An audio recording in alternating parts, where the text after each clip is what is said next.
Hi, it's Darren, and it's another week, so I must be somewhere else, and today I'm in Chicago. Stick around, in a few minutes I'll tell you what I'm doing here, why you want to know about that, and I've got 3 charts I think you're going to want to see. Stick around, we'll be right back in a sec.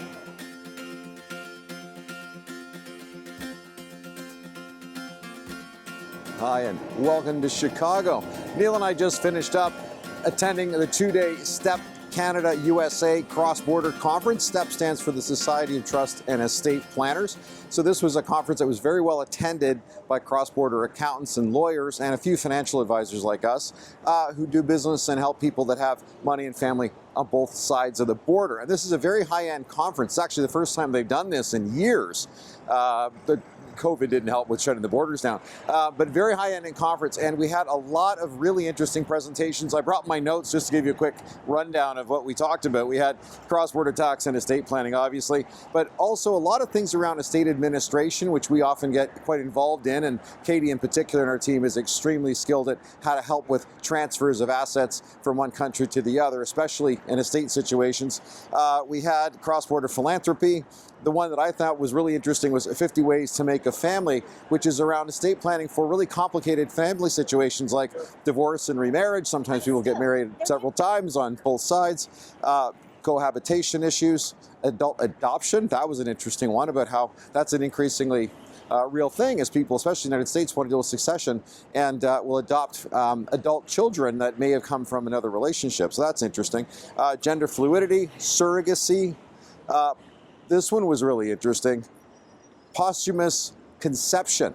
Medical technology is now allowing children to be born of people who passed away years before. So that's remarkable. What are the entitlements from an estate situation in those situations? Polyamorous relationships. We had a bunch around incapacity planning. That was very interesting, how the rules are different from different jurisdictions in Canada to different jurisdictions in the United States. So if you have family or property in both countries, this is a really tricky one to get right. And so we've got a lot of resources to help support you in that one.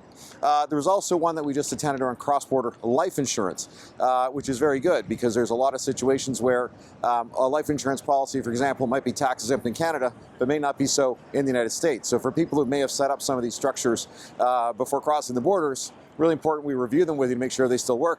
There's also some situations for business owners around buy-sell insurance, around some situations where that actually might increase your estate tax in the United States if you don't structure them properly. So a lot of really good high-end stuff, which is helpful for us because we run the largest cross-border wealth management practice for Raymond James in North America. So this stuff is right in our wheelhouse. Okay, I want to change gears for a minute. Christian and I in the next couple of weeks are going to be shooting our kind of fourth quarter, as we go into the fourth quarter update for the year. And as you look at your statements for the end of September, I think you're going to be quite happy with how the year's been. Generally been pretty up across the board, so a lot of happiness there. So of course now I'm going to rain on your parade a little bit and let you know some of the things that we're working or I'm worried about, or at least the yellow lights are flashing. So we always want to buy an umbrella when it's sunny, and I want you to check your seatbelt while there's no turbulence. So I'm going to give you 3 charts. Actually, I'm lying, I'm going to give you 6, but I'm all about the value. I'm going to give you 3 charts of things that I just want to have on your radar so you're mindful of them. So the first one is this one. I'm going to kind of use the magic of television here to superimpose them over my face, which will also make you happy. So the first one is, I've shown you this chart before, just to remind you of what did they do. Look at how much money they printed, all since COVID. This is beyond wild. And it's amazing to me how little you see this chart in the press, but this comes right from the Federal Reserve Bank. Look how much money they printed, and that's just the United States alone. Pretty much every other Western country did kind of the same thing. So the amount of money that's out there sloshing around is incredible. And again, I've been warning about this for years, and inflation, not a surprise. This is why when you go to buy bananas or pay rent or put gas in the car, it's way more expensive than you ever would have thought. And even though they say that inflation might be moderating, unfortunately, all those increases are now baked in the cake. We're not going back to cheaper prices. They just go up more slowly. Does that make any sense? Okay, so that's the first chart. Look at all the money they printed. So where'd it go? So I'm going to show you the next chart. So it went in your bank accounts, right? So you couldn't really buy much during COVID, unless you're maybe in Florida or somewhere else that wasn't locked down. So you couldn't buy much. So the money sat around. And then as you could buy stuff, guess what? People spent it. So that huge wall of savings, it's been spent pretty much. And not just in your wallets, but also in your portfolios, which is the next chart. There's not nearly as much cash in the sidelines as there used to be. So these big, strong equity market returns, they're fueled by money coming in, right? That's what makes markets work. Why do they go up? More buyers than sellers. Why do markets go down? More sellers than buyers. This isn't that hard. Anyway, I know we make you think, the TV makes it sound hard, but that's kind of it. So when we start seeing the amount of capital available to go in start to go down, you got to start paying attention to that. And then the next one I want to show you, and I've shown you this type of information before, and Christian and I talked about it, which is a worrying trend, which is all the money's going into just a few stocks, or not all the money, but look at the gap between what's been nicknamed the Magnificent Seven, which are the 7 largest predominantly technology stocks.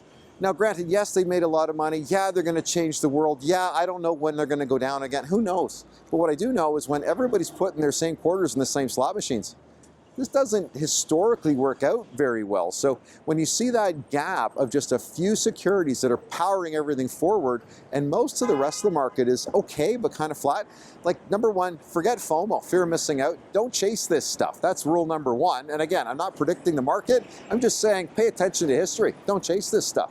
But it does become kind of worrying because if everybody's making the same bet, well, if they all change their minds.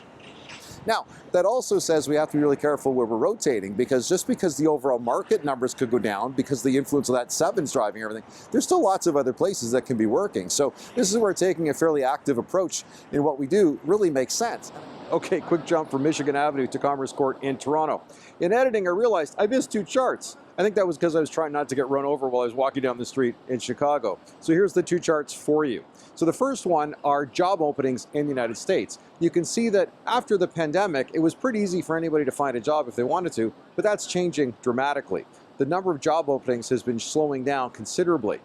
That's not a good sign. The next chart I want to show you, and I want you to look right at the very end there, is the unemployment rate in the United States is starting to trend upwards. Now, we're starting to see a couple recent data points that show that this may not be too bad, but historically not a good predictor when unemployment starts to go up. Usually it signals a recession might be around the corner. So again, not predicting that, but a couple of key data points to keep in mind.